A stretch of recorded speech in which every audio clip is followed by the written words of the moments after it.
सफर फिक्र के बहरे बेकरार का, सफर रफ़ते तख़य्युल की कहकशा का, सफर गुलहाए फन के गुलसिता का, सफर रिवायते उर्दू ज़ुबान का।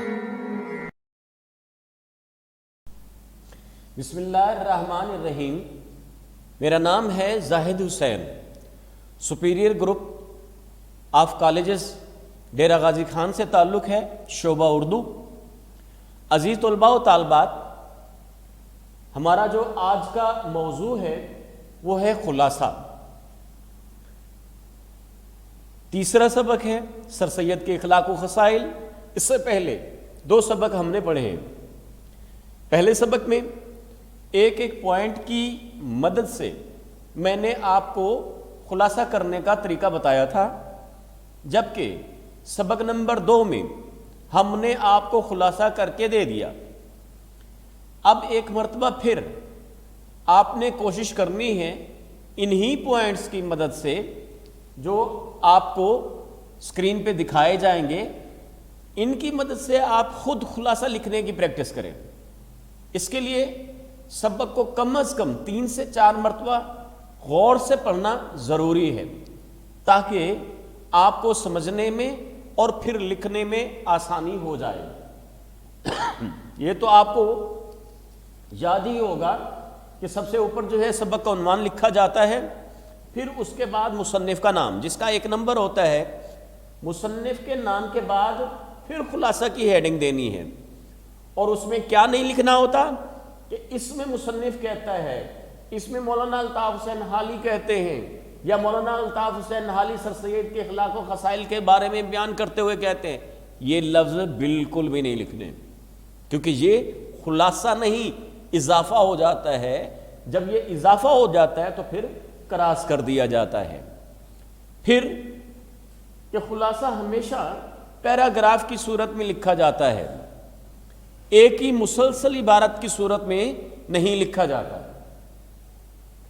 अब बारी आती है सर सैयद के सबक में मौजूद जो अहम इबारतें हैं, उन इबारात में से आप देख सकते हैं कि किस तरह एक एक दो दो लफ्ज़ लेकर जो है हमने अपने सबक का खुलासा तैयार करने का तरीका जो है वो वज़ा कर रखा है, बजाय इसके कि पूरे सबक के खुलासे को रट्टा लगाया जाए।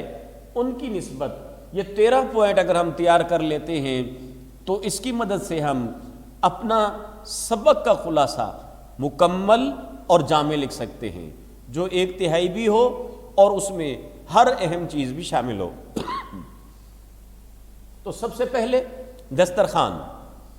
सर सैयद अहमद खान के दस्तरखान पे हर किस्म के लोग दोस्त में मौजूद होते थे, और वो उनके लिए ईद का दिन होता था। फिर हम देखते हैं कि सर सैयद अहमद खान हंसी मजाक करने वाली शख्सियत थे, लेकिन अल्लाह ताला ने हंसी मजाक करने का सलीका भी अता कर दिया था, निहायत खूबी के साथ बयान कर दिया करते थे। फिर खतों का जवाब। सर सैयद अहमद खान को हिंदुस्तान के तूल व अर्ज़ से बेशुमार खतूत आते थे, जिनका जवाब वो फौरी दिया करते थे, और इस सिलसिले में कभी बुखल से काम नहीं लेते थे। खुतबात अहमदिया के सिलसिले में विलायत में जो उन्होंने 1.5 बरस में लिखी, उनकी नबी पाक सल्लल्लाहु अलैहि वसल्लम से मोहब्बत का बेअमीक सबूत है। और इसी सिलसिले में पाँव में ज़ख्म भी आया, लेकिन खातिर में नहीं लाए और सारी ज़िंदगी लंगड़ा कर चलते रहे। फिर हम देखते हैं कि मुलाजमों के साथ उनका हंसी मजाक भी बिल्कुल वैसा ही था जैसे दोस्तों के साथ। और अगर कोई मुलाजिम जवाब बराए जवाब देता था तो बजाय शर्मिंदा होने के उस पर खूब खुश होते थे कि क्या खूबसूरत जवाब दिया है। सर सैयद अहमद खान रास्तबाज शख्स थे, कभी भी झूठ का सहारा नहीं लिया, हमेशा सच को बयान करके ही दम लिया है। इसी तरह अपने ख़ानदान के साथ उनकी मोहब्बत, उनका वालेहाना लगाव जो है अपनी मिसाल आप था। 20 बरस बाद भी भाई की मोहब्बत को नहीं भूले اور اس کے بعد باری آتی ہے وطن سے محبت. ہر شخص کو ہوتی ہے، لیکن سر سید کی محبت عجیب طرح کی تھی. دلی کا جہاں بھی ذکر آیا خود بھی روئے، دوسروں کو بھی رلایا.